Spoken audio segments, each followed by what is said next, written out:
Nina bezulu edumene ngahlomanga kwakhangela amankengane nazi indaba ze1KZN TV nifundele uphilano kaCebekhulu. Sanibonani. Ihlokwana zethu ehamba phambili namuhla zitho welikaMthaniya ulinkanise eNewcastle. Ligwetshiwe iphoyisa ngokubulala umyeni. Kanti kubanjwe ikolishilo lomgunyathi eThekwini. Sanemukelene bakaMpomposho omnyama kwindaba zethu ze1KZN TV. Undunankulu wesifundazwe saKwaZulu-Natal uThamsanqa Ntuli uhlanganyele nongqongqoshe besifundazwe ngaphansi kohlelo lwaziwa nge-District Development Model. Lo mcimbi ububanjelwe eWatersmith eNewcastle enhlaneni kaMthaniya, kanti ubuhlelo lokudingida indlela zokulethwa kwentuthuko emphakathini wesifunda saseMajuba. Undunankulu wesifundazwe kwaZulu-Natal uThami Ntuli ukhulume kakhulu ngokuguquguquka kwesimo sezulu okuthikameza ingqalasizinda. Siyaguquguquka isimo sezulu. Manje sefanele iqikelele ukujuma kwezulu fanele nazi ukuthi izinto fanele igadi njengomaphika endaweni efudumele. Uma lezulu abasendaweni lapha khona amanzi amayo khona azanyuka ephezulu. Uma benazo indawo bagudluke umonakalo ungakenzeki. Nilalele ixwayiso eziyayileko lapha emsakazweni nasey'nkundleni zokuxhumana lapho kusokuxwayiswa kuthiwa isimo sezulu soba nje ukuze sikwazi ukuphephisa imphefumulo. Uqhube ngokuthi umphakathi awuqhubeke nokusebenzisana namaphoyisa ukuze kuliwe nobugebengu kule ndawo. Ukungasibambisaneni awukho umlimi esingawenza ubugebengu ngaphandle kokuthi wonke umuntu oyisakhamisi la eMajuba abambe iqhaza lakhe lokuxhumana namaphoyisa. Mawusabe kwanikela amaphoyisa ngokubona azocela ukuthi wena umphipila abantu abezigebengu into ongayenza 08600 10 inamba lokufanele uyisebenzise u-08600 10 mawufuna uyihlubuza. Kodwa akungabibikho umuntu ozibayo uma ngabe unobugebengu. Khona manjalo uphinde waveza ukuba banezindlela zokwelekelela abantu abanamabhizinisi ikakhulukazi lawa akhanda amathuba omsebenzi. Kodwa ukuthuthwa komnotho esifundazweni ukuzama ukudala amathuba omsebenzi ziningi inhlelo abekhuluma ngolodwa nje sibe nengqungquthela ye-investment lapho na osomabhizinisi be-investe imali engaphezulu ka-82 billion kwadalela amathuba angaphezulu ka-82,000. Zikhona eziningi inhlelo esihamba nazo ukuzama ukulwa nodaba longanikwa amathuba omsebenzi. Iwonke usihlangana kakhulu wesifundazwe niyazi ukuthi kwanyenza nje emsakazweni uhlelo labantu abasha lapho nakho 100 million wokuza abantu abafuna amabhizinisi. Kanti ke imeya yesifunda eMajuba uThembelihle Mthembu uthi lokhu kuzobalekelela ukuba umsebenzi onzima kumasipala kukwazi ukungenelela ubuholi besifundazwe. Sinohlelo esibiza ngokuthi iDDM elenza ukuthi la umsebenzi ongakhona ukwenziwa khona umasipala fanele kwenziwe i-provincial government. Sihlanganyele ndawonye ukuyolalela lezo iphakamiso ezisuke ithulwa abantu. Inhloso yanamhlanje bekuyilokho sihambile sakwenza sihambela ama-project umphakathi wayibhala ingcinambo nazo imigwaqo. Siyazi ukuthi kunabantu bakithi abasahlulwa ukuhlukanisa phakathi komgaqo wamasipala umgaqo weprovince national road. Bayirezile indaba emigwaqo bekhona uMC wa transport, indaba yezindlu, indaba yamanzi, indaba yama-toilet, indaba yamathuba emisebenzi. Konke lokhu kulaleliwe futhi baphendula oMC noma ya concern ngalezo zinto. Kubi kuthobeka dladla ezindabeni ze1KZN TV ngiseNewcastle. Inkantolo ephakeme yaseMtubatuba enyakatho kwaZulu-Natal namuhla ke igwebi iphoyisa lesifazane elunguNtombi Ntinga kanye noAmkelo Mpanza bobabili ababhekeneke namacala okuthumba kanjalo nelokubulala iphoyisa lale ngumyeni wakhe uNkosinathi Ntinga kanye nomngane wakhe uMpendulo Ansa Mdluli. Lesi sigameko senzeka ngenyanga kaNcwaba August ngonyaka u2023 endaweni yasePhathane kwesakamthetho. Inkantolo ephakeme yaseMtubatuba namuhla ithole uSergeant Ntombi Ntinga kanye noSamkelo Mpanza benecala kuwo wonke amacala bebhekene nawo okuyicala lokubulala, ukuthumba kanye nokubamba inkunzi behlomile uwarrant officer Ntinga nomngane wakhe uMpendulo Ansa Mdluli nokuyisigameko esenzeka emzini wabo ngasekuqaleni kwenyanga kaNcwaba ngonyaka ku2023. uNtombi Ntinga uyena-ke wakhanda itulo lokubulala umyeni wakhe esebenzisana nalezi zigaba ezimbili uSamkelo noMirakhoza. uMirakhoza-ke kuze kube yimanje yena ugcine ngabushwanga ukuze abhekene namacala. Namuhla ke imndeni yakaMdluli kanye nowakantinga bebekhona ke enkantolo ukuzolalela isinqumo sejaji. Namuhla njengoba ke ijaji libathole bebe namacala kuwo wonke ke abebebhekene nawo, umndeni kaMdluli uthi ke lokhu bakubona ke njengokuthi sebephumelele, ngisho ngabe isinqumo esizophuma kusasa sithini, bajabulela nje ukuthi amaphoyisa enza umsebenzi wawo nejaji lanquma ngesinqumo esifanele. Ngiyambonga uNkulunkulu ukuthi babanjwa abantu abenza yonke lento. Ngiphinde ngibonge umsebenzi wonke osuwenziwe uMahluleli. Selokhu ngifikile mhla ka28 ngifike kungavumi ngenze lutho. Ngaze ngajwayela. Ngiyabonga nangaphakathi ingane lezi ezisebenza naMahluleli zingeluleka ukuthi ukuze ngikwazi ukulalela icala lomntana wami angibe umuntu onjani. Bengeke ngiyeke ngihlale ekhaya ngicabanga ukuthi kuzoba ngcono kodwa ngabuya ngayidela. Ngiyambonga nje uNkulunkulu ukuthi ngiyakwemukela ukuthi umfana wami ahambe kahle. Ngiyambonga uNkulunkulu, ngiyambonga ngidlulisela amazwi akubonga kubo bonke abebesikhulekisa nakubo bonke abebelekelela ukuthi lolu daba angazi ukuthi ngithini. Umehluleli uhlala la ekhanda lami, ngiyamkhulekela ekhaya, ngimkhulekela ethi uNkulunkulu umgcobe kwenzeke eyakhe intando. Kwaziwe wena Jehova ukuthi uNkulunkulu oma nabantu abangathembele ndawo. 2014 umyeni wami wahamba ngasala nalengane yama. Kusasa ke inkantolo kulendele ukuthi ikhipheke isigwebo salaba ukuthi ke ibagweba isigwebo esikanjani. Leske izindaba zo1KZN TV, nginguSamkeliswe Nqulunga, ngisemtubatuba.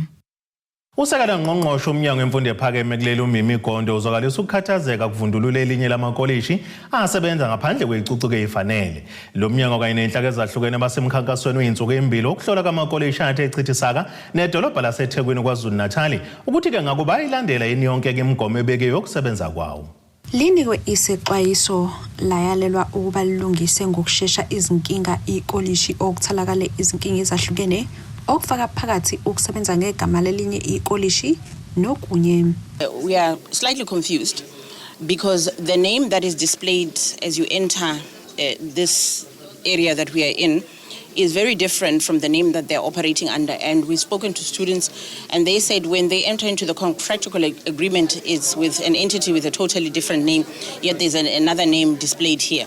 And so we need to really ensure that this college is registered, with its proper name and it's conducting itself in a manner, that is becoming of a college, because we want to ensure that learners have access to quality teaching and learning. It not only takes, if indeed this college is determined to be bogus or illegal, then it's really, robbing learners of an opportunity to, to gain a qualification, to gain access to employment, and it's robbing them of monies and their parents of hard-earned monies.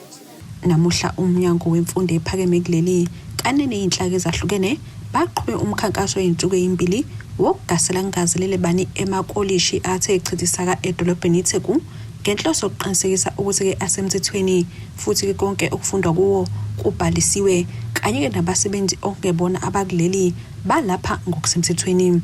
Ndilithimba lisithele kubafundi kwelinye lamakolishi abebhekene nezinkinga ezahlukene. Sake sabuza before ngaleyo nto leyo basibona bayasebenzisana like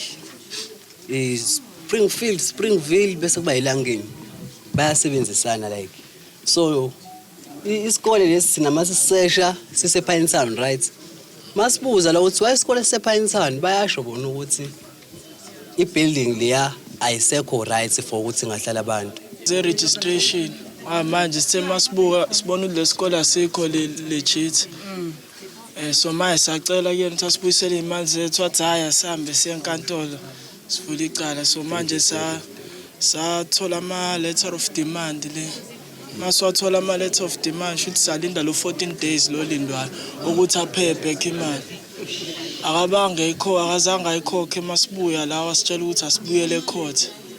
So mangifike ecourt namhlanje banginike lencwadi ukuthi ngizoyishiya la kuyena. abeTheku bathi-ke baphokophelele ukuqinisekisa ukuphepha kwabafundi ngaso sonke isikhathi. Siyafisa ukuthi sibasondezele laba ama-private colleges ukuthi nabo basondele kulezo indawo bakwazi ukuthi babe ne-space ukuze iqoqeke into ye-higher education. Siyazi ukuthi nawo ama-student precinct be it i-university kahulumeni but nama-private colleges abe around that precinct ukuze sikwazi ukuthi siyipholise kangcono ngoba silindele ukuthi abafundi bahambe ubusuku bonke bephuma ema-land bephuma ema-libraries and silindele ukuthi babe safe ubusuku bonke kube walkable kwazi ukuthi zonke izinto zenzeke ngendlela. Kukhuthazwe abazali ukuba ke bacwaninge kabanzi ngalezi ikhungo kanti labo abanenkinga bagqugquzelwe ukuba ke bavule amacala. Eyindabeni ze-One KZN TV kubi kuntombi khona Mvubu eThekwini. Umnyango wezokubusa ngokubambisana neindaba zomdabu KwaZulu-Natal usengathi umcimbi weindondo womasipala i-Municipal Excellence Awards kanyaka u-2025 ngenhloso sokubungaza omasipala abasebenza ngempumelelo ukuhambisa intuthuko emphakathini. Ungqongqoshe lomnyango uThulasizwe Buthelezi uthi ngalomcimbi bahlonipha omasipala abasebenza kanzima ukuthumela intuthuko emphakathini kanye nokubabonga ngokusebenza kwabo ngokuzikhandla ukwenza kumsebenzi wesizwe. Lo mcimbi wezindondo bekungokuchoma uphaphe lwegolagala omasipala abahlukene esifundazweni iKwaZulu-Natal. Ubune iminxa yahlukene egqamisa ke ukusebenza ngokucacile komasipala. Tonight we recognize the tireless efforts of those who work daily to ensure that our communities receive the basic services that they deserve: water, electricity, sanitation, and roads.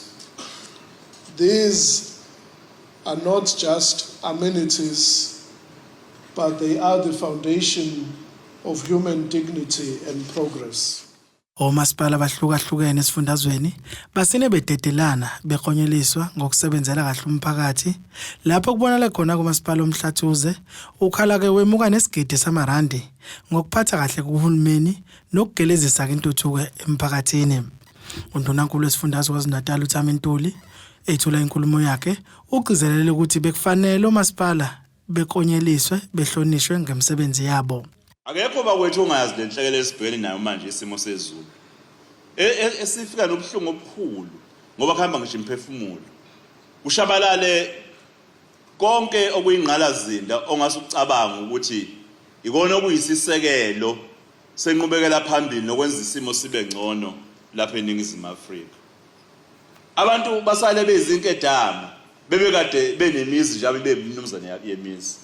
Kodwa ngenxa yokukhona benu komasipala niyasukuma ngisho ngekho lutho eniphethe ngesandla nihambe niyoveza amehlo bese nihambe nikhwathaza nifuna usizo. uNtuli uthi ukushiya ngemuva kwamakhosi kwenza uhulumeni eqhelelana ke nemphakathi. Ngisho lapha komasipala amakhosi angagcini ngokuhlala nje njengoba kwakhalwa ngalomthetho umntwana eze awubizwe ngokuthi amakhosi enziwe ibankwa ukuthi ayothamela nje.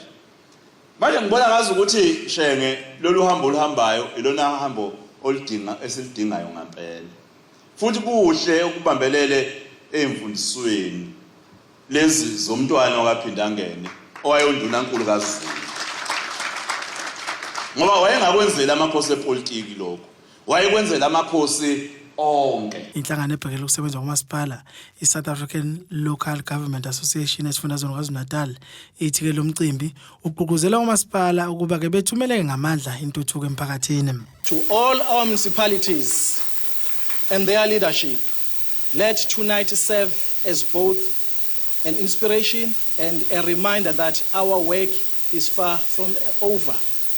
Let us continue to collaborate, innovate, and push the boundaries of what is possible in local government. As we celebrate excellence, let us also recommit ourselves to making local government more impactful, sustainable, and inclusive. Ngalo mcimbi wezindondo obuseThekwini kugqugquzelwe kwamasipala abaseza ngemuva ukuba nabo bekhuphule amasokisi ngokusebenza ngokuzikhandla kanye nokuthumela intuthuko emphakathini ngokusheshsha. Ezindabeni ze-One KZN TV kuba iNkosi Mthembu eThekwini. Ake sithi ishelele eTolenene besilo sophinde sibuye futhi nezinye izindaba.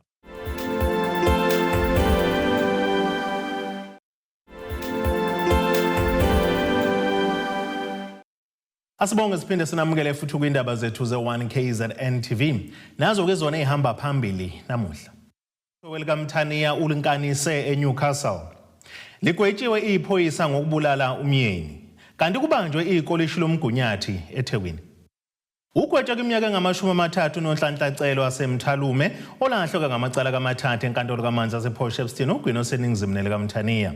Ucele kulahle icala lokubulala uSiphamandla Dlamini owayekade enguthisha esikoleni samabanga aphezulu ifunde eduze secondary endaweni yakaqoloqolo. Ubese egwetshwa kwiminyaka eyi-15 ngecala lokubulalwa. Wagwetshwa kwiminyaka eyi-10 ngecala lokuzama ukubulala umfowabo kaMufi, iminyaka ke-5 ngelokugwaza lemazi omunye umfowabo kaMufi.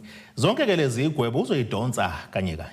Lifinyelele emaphethelweni icala lika Spinash Cele waseMthwalume owabulala uSiphamandla Dlamini owayeneminyaka engu-28 ubudala owayenguthisha esikoleni samabanga aphezulu efunde eduze secondary kwaQoloqolo. Umufi wadutshulwa uCele besendaweni yokucima ukoma kanti njengoba ebebekwe amacala amathathu amlahle wonke wabe esegwetshwa iminyaka engama-30 ebhadla ejele. Ucele ulahlwe icala lokubulala, elokuzama ukubulala kanye nelokugwaza ngenhloso yokulimaza. Namhlanje ngingasho ngithi kuhambe kahle kakhulu enkantolo ngalendlela nathi besingayilindele. Amacala njoba amlahla wonke awethweswe wona. Icala lokuqala ugwetshwe u10 years kulona. Icala lesibili wagwetshwa u5 years, then leli lesithathu lokubulala kwaba u15 years. So i-overall yawo wonke lamacala esewonke kube u30 years o straight nje awunikwe yona imanje. Azagwetshwe uSpinash uNhlanhla Armstrong Cele wegwetshelwa amacala awenza ngonyaka ka2022 okuhlasela ngenhloso yokubulala uManelisi Dlamini, uLindo Kuhle Dlamini kanye noSiphamandla Dlamini. Iwona amacala lawa agwetshelwe wona umathathu. Iqhuba uthi bathobekile izinhliziyo ngesigwebo esinikeza uCele kanti okunye bebekufisa ukuthi adilikelwe yijele angaphinda aphume. Yebo sihappy kakhulu but enhlizweni zethu somndeni besifisa ukuthi bengavele kuthiwe nje odilika jele abanika angaphinda libone ilanga. Usihlalo weWomen of Umzumbe abebehlezi besenkantolo ukuzokweseka umndeni kaMufi uthi bathokozile ngesigwebo esinikezwe umsolo. SiWomen of Umzumbe namhlanje sithokozile kakhulu ukuthi icala ebese lidonsile isikhathi eside liloke lingena liphuma namhlanje kuze kufinyelele esiphethweni la khona umsolwa etholakele enecala inkantolo yasemgweba ke iminyaka ewu30 ebhadla ejele. Le ibe isifundo ke nakwabanye abafana basakhulu ukuthi manihleli nje endaweni nisuke nifana nabantu bandawonye nisuke senomndeni kubalulekile nigadane nithobelane niphinde futhi nivikelane. Umfowabo kaMufi ubese bonga umphakathi obuphuma ngobuningi ukuzobeseka enkantolo. Ngizocela nje ukuthatha ithuba ngibonge kumphakathi wangakithi okade uloku wawuvuka nathi kusukela siqala kuye enkantolo sisahamba kule esemzumbe abakaze basilahle kuze kube manje njengoba icala lamuvela la eRegional Court ePort Shepstone basanathi ngaso sonke isikhathi. Yebo kona somndeni bekusidle emaphaketheni sesilapha because fanele singene sijule emaphaketheni ekuqasha transport for umphakathi ozosupporta thina, but si happy namhlanje njengoba sekwenzeke kanje into ebesihlezi sizele enkantolo seyifezekile. Ucele lezi sigwebo uzozidonsa kanye kanye. Izindabeni ze1KZN TV kube kuzamando Sicele ngisenkantolo ePort Shepstone. Abalimi abasakhulayo bathi kusakude ukuthi ke bafinyelele empumelelweni uma ngabe kuhulumeni engasebenzisani nabo. Lokhu bakusho kanjena ngenkathi ke kuqhubeka kuhlelo lokuthuthukisa abalimi abakade ke libanjwe ke enkundleni ezemidlalo endaweni ke yaseMpendle KwaZulu-Natal. Inhlangano yabalimi KwaZulu-Natal yafasa ithi ke iyafisa kuba uhulumeni asondele ke eduze kwabo ukuze ke uzoza ukuthi ke ungalekelela kanjani ukunokuthi uvele ufike nezinto ezingeke zize zibasize bona njengabalimi. Bathi ke le ndawo inothile kakhulu kwezolimo kepha umnotho uphansi akusebenzeki ngendlela efanane yasemadolobheni. Inhlangano yabalimi iAfasa ithi ifuna ukuhlanganisa abalimi ukuze bezokwazi ukubhunga ngezingqinamba ababhekene nazo baphinde bathole izindlela zokuthuthukisa lemboni. Siyakhala kakhulu thina abalimi abahlala endaweni zasemakhaya kuhulumeni ukuthi kuyabukeka ukuthi umhlaba mningi endaweni zasemakhaya amanzi maningi kodwa ezomnotho ayithuthuki esifundazweni saZulu Natal njenganenhlangano yabalimi afasa kwaZulu Natal sihlaba ikhwele sithi wonke umuntu ake sihlanganeni sibe ne-chamber of the business kwaZulu Natal wonke umuntu ayirecognize into yezolimo njenganento ekuyiyona main sector engakwazi ukuthi ikhuluphule ezomnotho njengoba nibona namhlanje ukuthi khona i-private sector kakhulu ingoba thina njenganenhlangano besikhuluma kakhulu nohulumeni sinxenxa uhulumeni kodwa kubonakala ukuthi uhulumeni kusahuduleka inyawo yiko namhlanje sesathatha lo suku lokuthi asike siye endaweni yasempendle ekuyenye yendawo enamanzi amaningi enomhlaba omningi kodwa inhlupheko ephezulu kakhulu abalimi bathi uhulumeni awuxhumani nabo ngoxhaso abalidingayo inkinga eziningi asibhekene nazo one abantu bethu akufanele asilindele ukuthi kumele kube yibona abasilekelelayo abasondeli kuthina and sithi masithi siyabheka mabesondela kuthina basondela kuyibona abasifailisayo entweni zonke sisuke sithi siyazenza njengani mangikuphendula nje ngokuqala ngokutshala nje mangikutshela ukuthi thina esitshalayo esikhundleni bathi bazokulethela izithombo zokutshala bamasane bakutshela ukuthi hayi asokulethela izithombo manje sokulethela ama-chemical uthi mase sewutshalile semekuyima bekulethela umanyolo lenhlangano ithi ukufika kwalowo owayenguNdunankulu kwaZulu Natal uNomusa Dube Ncube empendle ezokwethula uhlelo lokutshala akusange kubalekelela abalimi abasebancane thina njengabalimi asenelisekile indlela uhulumeni lo owakade uphethwe uNomusa Dube indlela enza ngayo ikakhulukazi kubalimi basempendle ngoba wawubona indlela ababenza ngayo ukuthi babenza ngathi nje they are dumping izinto zikahulumeni la not ukuthi baxoxisane nenhlangano zabalimi ukwenzela ukuthi lezi zinto abasuke bezozenza zibe neimpact kubalimi enye yezinto esikhalisa kakhulu thina njengenhlangano yabalimi ukuthi la impendle siyazi ukuthi amafema awekho abantu bathembele kakhulu emhlabeni lo okhona ukuthi batshale bakwazi ukuphila nokuthi enye into futhi esihlale siyikhuluma njalo even nakumasipala wakhona la impendle kunalesi sigayo esikhona la imilling ekufanele ngabe le milling iyalekelela ekuthenini abalimi mabetshalile izinto lezi ezaka crop bakwazi ukuhambisa kwemilling kodwa sibuke ngathi nalapho kunomdlalo nje angazi noma ngizothi owezepolitiki noma owani kodwa akwenzeki ngalendlela esicabanga ukuthi kufanele kwenzeke ngayo ezindabeni zo1KZN TV nguAyanda Dube kusempendle Umasipala waseNewcastle endla likaMthaniya uhlanganyele nabantu bakule ndawo baneziqu zemfundo ephakeme kepha bangasebenzi ngenhloso ukuthi babaqeqeshele ukufaka izicelo zomsebenzi befundiswe ngenhlolokhono kanye nemigomo yokuqashwa ikakhulukazi ngaphansi kwamasipala. Lokhu kuza kamuva kokuba ke lo masipala ubone ukwenyuka kwezinga labantu abahlezi neziqu emakhaya kanti ke kulomcimbi ubukade ubanjelwe endaweni yasoSizweni kube sekudingidwa neindlela zokwakha amathuba omsebenzi ngaphansi kwamasipala baphinde futhi bagqugquzela ukuba laba bekwazi nokuyisungulela amabhizinisi abo. Usihlalo wehhovisi lentsha ngaphansi kamasipala eNewcastle uAyanda Kubheka uthi bazoqhubha uhlelo lokufundisa laba ngokulindelekile uma befaka izicelo zomsebenzi. So namhlanje silapha is one of ama resolutions ayethathwe kuleyo session leyo yingakho namhlanje sesihlangene kodwa futhi okunye kube semqoko kusenza ukuthi size sifuna ukuthi sihlangane ngalendlela kube into yokuthi kube khona isikhathi la esicela khona ukuthi abantu abasha abangama graduates abake ba apply for ama internships izinto ezikanjalo so sathi base senze screening sabuka indlela abayipresenta ngayo ukuthi ixake kakhulu so sase sikubona ukuthi asilakhi ithuba la khona sizokwazi ukubatshela ukuthi yini into edinga umqashi kusukela kwi-CV size siyofika kuwe uqobo ukuthi ikuphi okubalekile ukuphi kumele ukwenze izinto ezifana nalezo. Uqhube ngokuthi banxusa upholo phezulu ukuba bilekelele ukuze kwanda amathuba omsebenzi kule ndawo. Njengomkhandlu siyaqonda ukuthi futhi njengohulumeni siyaqonda ukuthi sisodwa angeke sikwazi ukwenza konke. However ilastigcine sibuka khona ukuthi awasondele namanye ama departments ukwazi ukusilekelela njengomkhandlu ukuthi nawo kube khona abantu aba-absorbayo. Sonke sithi masenze i-database sisebenze nge-database eyodwa singasebenzi ngama-databases ahlukene ngoba yila kugcine sekukhandeka khona izinto ze-nepotism kakhulu kugcina abantu engabe banama skills afanele ngabe yiba bangena kulezo indawo kugcine kungebona abantu esibadingayo ukuthi bangene indaweni. Kanti owemawele Foundation uPascal Gray uthi ukusebenzisana nomasipala kuzolekelela ukuze nabo befaka isandla kulabo abahlonziwe. No, kune program sake saba nawo before ekanje ukuthi ke yagcina ihamba ima ngenxa ukuthi ibingahlelekile, but now sibokuthi ukusebenzisana kahle kakhulu nomasipala kuzosiza ukuyibuyisa leyo program whereby sisebenzisa labantu ababebe equipa namhlanje bebe trainer through workshop ukuthi how can we put them on our database and bring back the companies that we worked with and sibone ukuthi bengangena kanjani bethola imisebenzi. Khona manjalo bethamele lomhlangano uthi lokhu kuyaveza ngokusobala ukuba umasipala ubakhathalele laba bangasebenzi. Bayacabanga ngathi futhi bayazama ukuthi zonke izinhlelo abanazo zamabhizinisi bayilethe emphakathini, bona bayayiveza bewumasipala ukuthi abasilahlile singama unemployed graduates.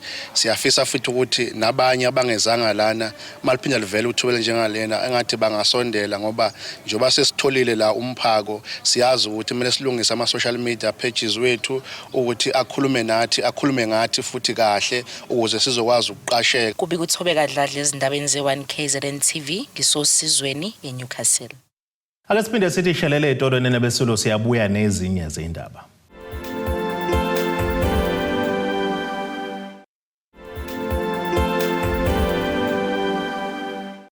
Asibonge siphinde sinamukele futhi kuyindaba zethu ze1KZN TV. Nazo ke zona ezihamba phambili namuhla. Welkamthaniya ulinkanise eNewcastle. Ligwetshiwe iphoyisa ngokubulala umyeni. Kanti kubanjwe ikolishi lomgunyathi eThekwini. Ake sibheke engosini yazomnotho.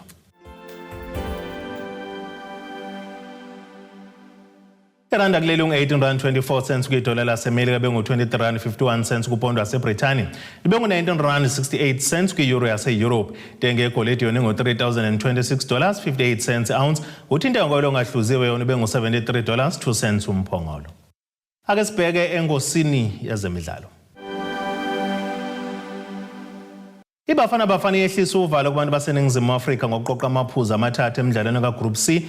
Umdlalo okuhlungela indebe yomhlaba ehlula iBenin ngamagoli 2-0 Ivory Coast izolo kusihlwa. Amagoli abafana kashaya nguLayli Foster noJayden Adams esiwombeni sesibili. Ngokunqoba kwiBenin bafana keqhubekele nokuhlala eqhulwini kuGroup C ngamaphuzu Ali 13 emva kwemidlalo AC6. Ivuleke igebe lamaphuzu ayisihlanu phakathi kwawo neRwanda esendaweni yesibili ngayisishiyagalombili. Kanti iRwanda akizifake otakwini ngokudlala ngokulingana ngegoli elilodwa ngapha nangapha neqembu laseLesotho ekhaya izolo ebusuku. Kwenzeka okufanayo kwiqembu lesizwe laseNigeria ngathi ke libanjwa ngeZimbabwe ngendlela efanayo. Kanti ukuphuma nephuzu kweNigeria esinayisikhombisa kuyifaka kotakwini kwazi ziphoqelekile ukuba ibhukule kakhulu emidlalweni emini yokugcina okubalwa kuwona owebafana ozokuba seThekwini ngenyanga kaMfumfu October. Ake sibheke nasesimo sezulu singalindeleka.